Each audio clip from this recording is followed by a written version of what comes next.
कि आज बसपा, सपा और कांग्रेस तीनों एक विचारधारा पर, समतावादी, न्यायवादी विचारधारा पर, संविधानवादी विचारधारा पर बात कर रही हैं और काम कर रही हैं, लड़ती दिख रही हैं। अलग हटके कोई तीसरी लाइन खींच के अगर चलेगा तो वो डूब जाएगा। दो किश्तियों में पैर रखने की बजाय एक किश्ती में आने की जरूरत है। तो मैं समझता हूं कि बहुजन समाज पार्टी को भी तुरंत निर्णय लेना चाहिए और इस बात को स्वीकार करना चाहिए कि जो राहुल गांधी जी, जो विपक्ष के नेता हैं, वो जो बोल रहे हैं वो राजनीति से ऊपर उठकर सच्चाई को बोल रहे हैं। नमो बुद्धाय, जय भीम, जय भारत, जय संविधान, जोहार साथियों। अभी हाल ही में 1 या 2 दिन पहले उत्तर प्रदेश के रायबरेली में वहां के सांसद और विपक्ष के नेता माननीय राहुल गांधी जी गए और वहां दलित छात्रों के साथ संवाद में उन्होंने जो बात कही, उन्होंने कहा कि अगर मायावती जी, अखिलेश जी और कांग्रेस पार्टी तीनों, यानी सपा, बसपा और कांग्रेस तीनों अगर मिलकर चुनाव लड़ी होती तो उत्तर प्रदेश में बीजेपी का पूर्णतया सफाया हो जाता और केंद्र के अंदर किसी भी हालत में मोदी जी के नेतृत्व में एनडीए की सरकार नहीं बनती।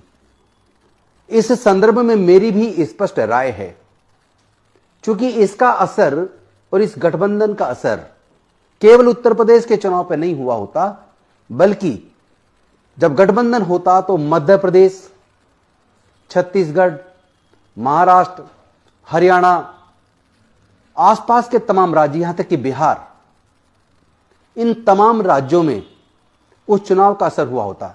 छत्तीसगढ़ में भी बीजेपी का सफाया हो जाता, मध्य प्रदेश में भी बीजेपी का सफाया हो जाता, राजस्थान के अंदर बीजेपी का सफाया हो जाता, हरियाणा के अंदर बीजेपी का सफाया हो जाता, बिहार, उत्तर प्रदेश के अंदर भी बीजेपी का सफाया हो जाता।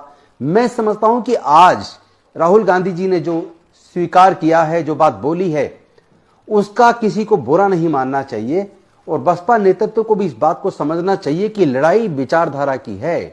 हमारे महापुरुष डॉक्टर बाबा साहेब अम्बेडकर जी से लेकर मानवर कांसीराम साहब तक तमाम लोग विचारधारा की लड़ाई को लड़े हैं। और चाहे बहुजन समाज पार्टी का जन्म हो, चाहे आरजेडी का जन्म हो, चाहे समाजवादी पार्टी का जन्म हो, ये जन्म भी एक विचारधारा से हुआ है। तो विचारधारा की लड़ाई में विचारधारा के खिलाफ जाके मुझे नहीं लगता कोई भी पार्टी जीत सकती है। जहां पूरा देश दो विचारधाराओं की तरफ बढ़ता दिख रहा है। एक विचारधारा मनुवादी विचारधारा है, जो भारत के संविधान को मानने की बजाय मनुस्मृति को ज्यादा तवज्जो देती है, जिसमें उनके तमाम नेता नफरती भाषण देते हैं, नफरत फैलाते हैं। यहां तक कि अभी जो दिल्ली में सरकार बनी है, उसके अंदर जो दिल्ली की मुख्यमंत्री बनी है रेखा गुप्ता जी, अगर उनके भी पिछले ट्वीट देखेंगे तो इतने घृणित, इतने घटिया टाइप के ट्वीट्स उन्होंने किए हैं, ऐसी भाषा कोई अच्छे नेता की नहीं हो सकती। और उसी के दूसरे नेता परवेज साहिब सिंह वर्मा, उनकी भाषा देखिए किस तरह नफरती भाषा बोलते हैं। कपिल मिश्रा, जो उत्तर पूर्वी दंगों के लिए कहीं ना कहीं जिम्मेदार दिखते हैं, उनकी भाषा देखिए। तो एक तरफ वो विचारधारा है जो मनुस्मृति पर आधारित है, जो संविधान में भरोसा नहीं करती है, जो नफरत पे चलती है, जो हिंदू मुसलमान करती है, जो सामाजिक न्याय को नहीं मानती, जो जाति जनगणना कराने को तैयार नहीं है, जिसकी जितनी संख्या उसका हक उतना हक देने को तैयार नहीं है। एक तरफ वो विचारधारा है और दूसरी तरफ समतावादी विचारधारा, जो सामाजिक न्याय को मानती है, जो जाति जनगणना की बात करती है, जो हिस्सेदारी भागीदारी की बात करती है, जो संविधान को बचाने की बात करती है, जो मानवतावादी है। तो इस मानवतावादी, समतावादी विचारधारा और अन्याय पर आधारित, मनुस्मृति पर आधारित विचारधारा, इन दो विचारधाराओं के बीच की लड़ाई है।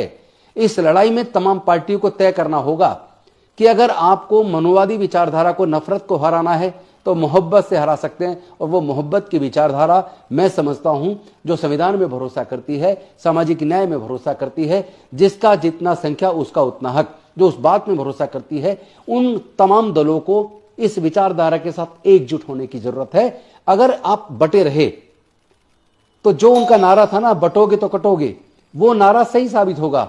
आपको देखना होगा कि आपको उनके नारे को सही साबित करना है या उससे सबक लेके आपस में एकजुटता लाके अपने आप को एकजुट करके इस विषमतावादी ताकतों को, संविधान विरोधी ताकतों को, नफरत फैलाने वाली ताकतों को हराना है। ये तो तय आपको करना होगा। तो मैं तो स्पष्ट कहना चाहता हूं कि राहुल गांधी जी ने जो कहा वो बिल्कुल सही कहा।